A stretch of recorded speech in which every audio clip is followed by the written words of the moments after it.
Hello, मंच पर विराजित मुरादाबाद संभाग के आरटीओ साहब और अमरोहा के एआरटीओ आदरणीय महेश शर्मा जी, पीएसआई अमरोहा, पहले वालों का नाम याद था, अब चेंज हो गया है ना, हाँ, अनुज मलिक जी, और समस्त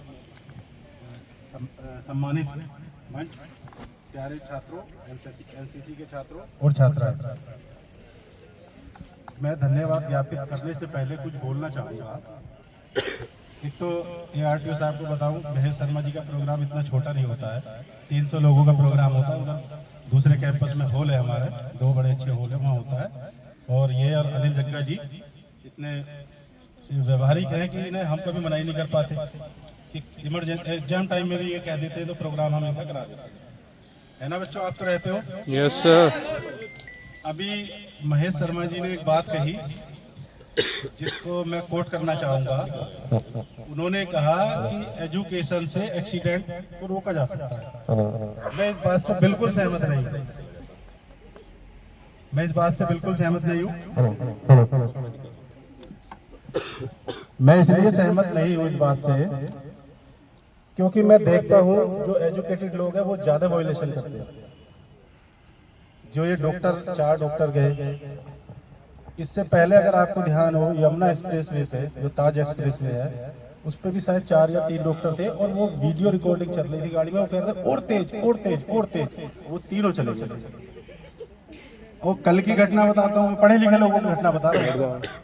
3 वकील उस पे अपनी वो पहने हुए थे ड्रेस, बम्बूगढ़ चौराहे पे, और तीनों जा रहे थे। पुलिस ने हाथ दिया तो पता नहीं उसे कुछ उल्टा सीधा बोल के निकल गए। ये वो भी तो पढ़े लिखे हैं, है ना। तो मेरा ये भी कहना है कि पढ़े लिखे लोग अगर ऐसा करते हैं तो उन पर और भी ज्यादा सख्ती होनी चाहिए।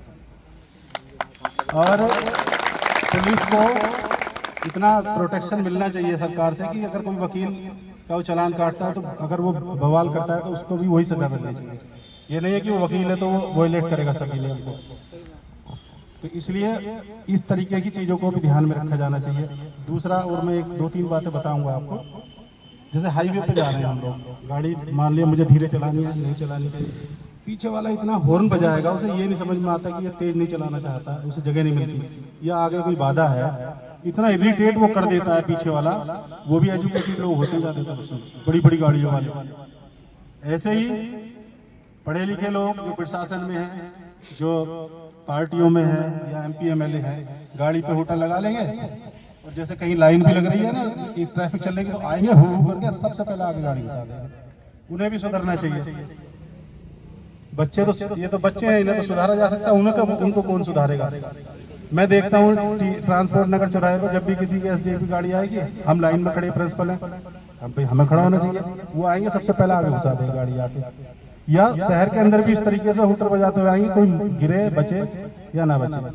तो ऐसे एजुकेटेड लोगों को भी अपने आप को सुधारना चाहिए और उन पे भी कोई भी हो, उन पे भी सख्ती होनी चाहिए। मैं हूँ, नेता हो, कोई भी हो, और पुलिस को इतना अधिकार सरकार को देना चाहिए कि अगर वो सख्ती करती है तो फिर उसे सस्पेंड ना करें, है ना।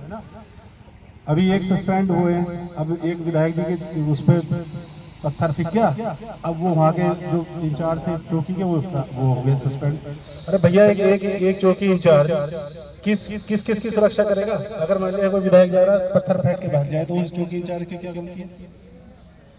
तो इस तरीके की भावनाओं को भी ध्यान में रखना चाहिए। और आप लोग हमारे बच्चों के बीच आते हैं और हमारे बच्चों के लिए नई नई चीज़ें बताते हैं, ये भी सीखते हैं। और एनएसएस और एनसीसी हमारी बहुत अच्छी यूनिट है। एनएसएस के तो 2 बच्चे पिछले साल, एक लड़का और एक लड़की, मोदी जी के साथ मीटिंग में भी थे, पर्सनली हमारे कॉलेज के ही थे। आपको पता है इस बात की नहीं? यस। और एनसीसी के बच्चे भी हैं। और हमारे एनएसएस के बच्चों को तो पीएमओ का जो इंस्टाग्राम है वो टैग करता है। इतना अच्छा काम ये करते हैं। तो हमारे प्यारे बच्चों, और आप सभी आए, बार बार आप आते रहें, हमारा पूरा सहयोग है। अच्छे कामों में हम आपके साथ कंधे से कंधा मिला के चलेंगे। तो आपने इतना समय दिया, बहुत बहुत धन्यवाद। अंत में मैं आपके जीवन की मंगल कामना करता हूँ।